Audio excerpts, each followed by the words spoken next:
সময়। কথায় বলে সময়ের পূর্বে কিছুই হয় না। প্রতিটা ঘটনার একটা সময় থাকে। সময়ের আগে না সূর্যোদয় হয় আর না সূর্যাস্ত হয়।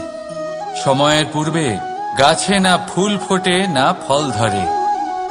কিন্তু একটা কথা ভেবে দেখুন, যদি বর্ষা আসার আগে কৃষক ভূমিকে না প্রস্তুত করে, বীজ রোপণ না করে, তাহলে কি ফসল ফলবে?